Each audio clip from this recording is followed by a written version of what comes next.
And in our first matchup is one of the oldest rivalries in the NFL. That is the Packers versus the Bears. The Packers being favored by 5.5 points and the over/under being 40.5. The Packers are coming off a bye. Before that, they lost to the Lions.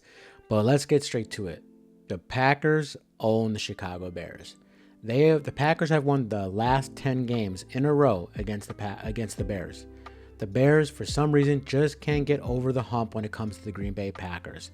The Packers just own them. Doesn't matter what quarterback is playing for the Packers. Brett Favre, Aaron Rodgers, Jordan Love, they just kick the Bears' ass. So it's just like, I don't know if it's like a mental or a culture thing, but the Bears just can't get past them. I don't know what the deal is. The Packers offense is ranked 9th and their defense is ranked 11th. So they got a nice balance there. That's good to see. Usually good playoff teams have a good balance like that. But the X factor for this game is going to be Jordan Love. So I just told you that they own the Bears and they have a balanced team, but the X factor is still Jordan Love because the guy before the bye week led the league in interceptions. I still think he's tied for the lead league in interceptions with 10. The guy can't stop turning the ball over.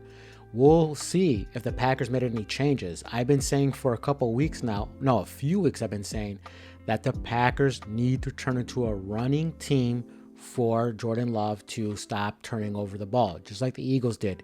Jalen Hurts had a turnover problem. They turned into a running team, and now look at them. They're on a 6-game winning streak. So the Packers, I feel like, need to lean more into the run to stop Jordan Love from turning the ball over because he's doing it at a high rate. Don't forget, he didn't start 2 games this year. If he started those 2 games, he probably has 12 or 13 interceptions. So let's see what the Packers did to change during the bye week, or if they changed at all to help Jordan Love. Let's talk about the Bears. The Bears, they're just a complete mess. I mean, they go into the bye week 4-2, and they get off the bye week and they lose 3 games in a row. Usually, when teams come off a bye week, they do pretty well, or usually they win against the spread. No, the Bears, they get off a bye and they go down the shitter. It's like, what are you guys doing? Caleb Williams, since they came off the bye, hasn't thrown a passing touchdown just yet.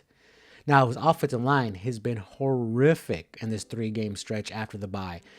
He's been sacked 19 times, 18 or 19 times. It's one of those two since the last 3 games, Caleb Williams. He does hang on the ball a little bit, but his whole offensive line is depleted. But why didn't the Bears, during the trade deadline, go get an offensive line help? They knew the offensive line was shitty.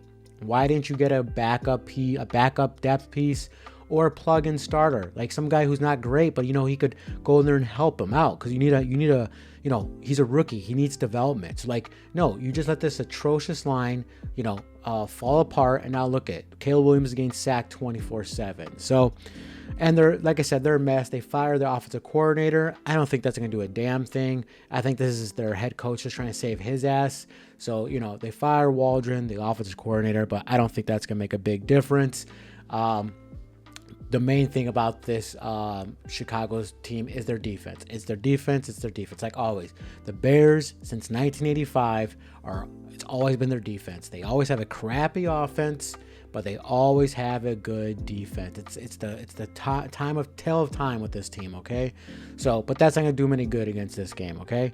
The defense is ranked 7th in the NFL, but like I said, their offense is ranked 24th. So there's a very big disadvantage here between the offense and defense here. The Bears are coming off a game where they only scored 3 points against the terrible Patriots. Just think about that. The Chicago Bears only scored 3 points against one of the worst teams in the NFL. The Patriots have the worst defense in the league, and the Chicago Bears put up only 3 points against them. I mean, come on, man. This is just god awful. So, I'm not seeing a lot. You see what I'm getting here? There's not a lot of motivation here to bet on the Bears. The Packers need this more than the Bears. The Packers know they need to keep up with the Vikings and the Lions. They saw both the Vikings and Lions win last week, so the Packers know they need to win to stay and get a wild card spot or possibly take over the division. Right now, they're in the last wild card spot because the Commanders lost to the Eagles. So they need to keep on winning to stay in the playoffs. Like I said, the Bears are a complete mess, and they're only averaging 9 points in the last three games. See how terrible that is? 9 points and no passing touchdowns. And Caleb Williams has been sacked 18 or 19 times in the last 3 games. So I don't know how anybody could take the Chicago Bears. I mean, I don't see any evidence. If the professional gamblers are taking the Bears, I don't know what they're seeing that I'm not. I don't care that's in Chicago. So, I'm probably not going to bet this game, but I would take the Packers to cover the 5.5. The Bears are a mess. New offensive coordinator. I don't think it's going to help. So, and this offensive line for them is just terrible, terrible, terrible. And I think the Packers do enough. Coming off a bye, I think they're rested. Jordan Love is healthier. So I think coming off the bye, they could cover this number easy. So don't trust the Bears. I would stay away from this game, but if anything, give me the Packers to cover the 5.5.